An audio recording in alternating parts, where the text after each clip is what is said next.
is this? A new book? All this shit is weird. Oh, Verric, that is a terrible title. What are you even thinking?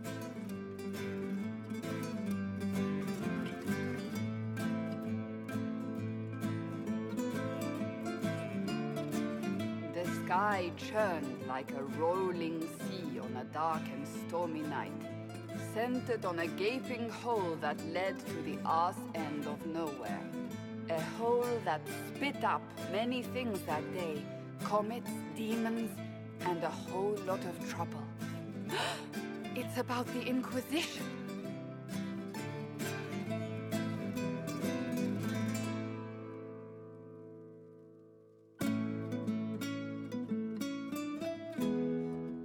The din of the tavern cut the silence like it owed the carter money. In the middle, in her element, Red Jenny. She looked me up and down, mostly down. "Not playing, weirdy," she said, gesturing with and dismissively eating a sandwich. "Don't write that. Seriously, piss up a robe." Sarah made the subtext text, which suited me fine.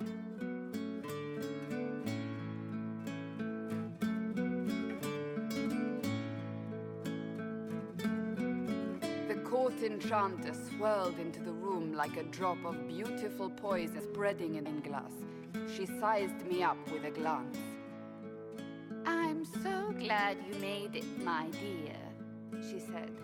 "I am Madame de Fair, the most terrifying person you shall ever meet."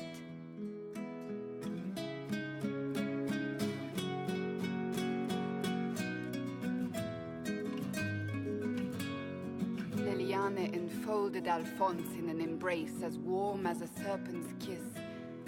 "I always knew I could count on your support." The Count did not feel the bite of her poisoned dart until it was too late.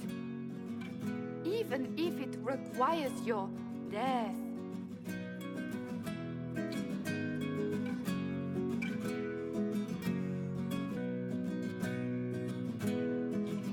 Drops of rain glistened on the griffin medallion grasped tightly in Blackwall's hand. "The silverite wings of valor, they mean nothing." He flung the medal to the cold and uncaring ground. "You don't know what I've done. You don't know me." So romantic.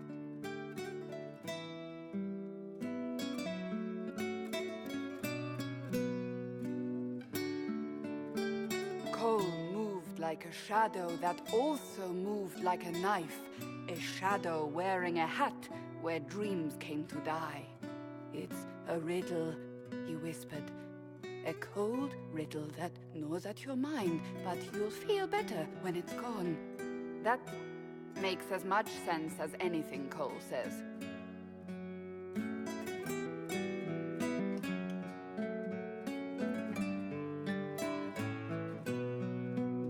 Place your herald above the law, ambassador. "Whose law, my lady?"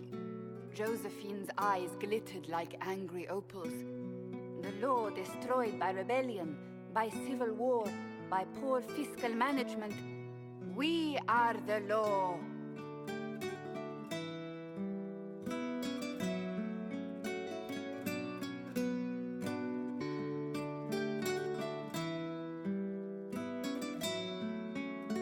Left our mark on adamant, but the dust hadn't settled, and neither had Harding.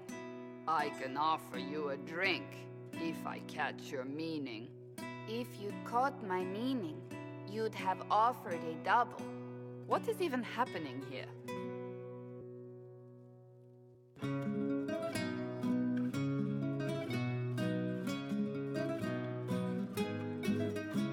The Iron Bull was a great slab of muscle with horns that could have tapestry. One eye scanned for threats, while the other hid behind an eye patch like a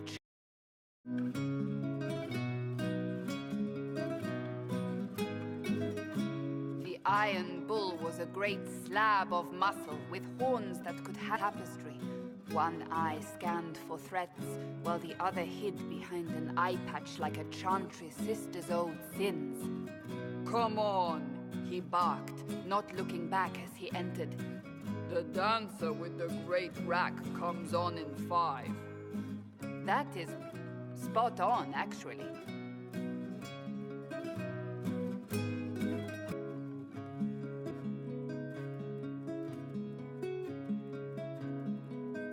The commander had the look of a Templar who had seen the worst of humanity, yet still had the time to style his hair. "This isn't just a war," he said, his gaze steely like a dull blade. "It's the only war." "Cullen! That's Cullen!"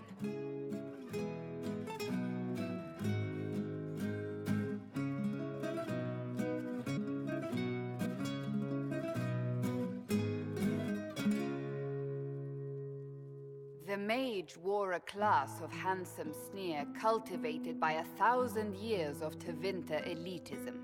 "The name's Dorian," he glared. D-O-R-I-A-N.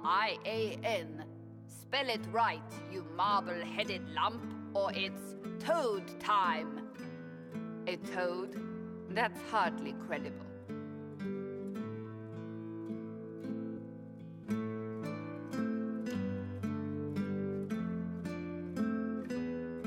The bold elf spun, mage staff crackling like the city after a good man's murder. "You're crazy!" the Red Templar cried in terror. Moonlight glinted off ears like the knives you never see coming. Better to fade out than burn away. Ugh, verric.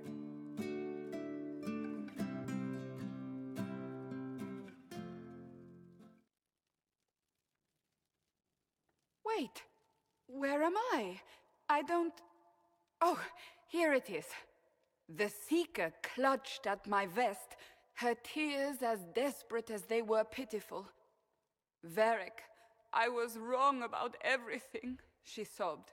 "Could you find it in your noble heart to forgive me?" "That dwarf, he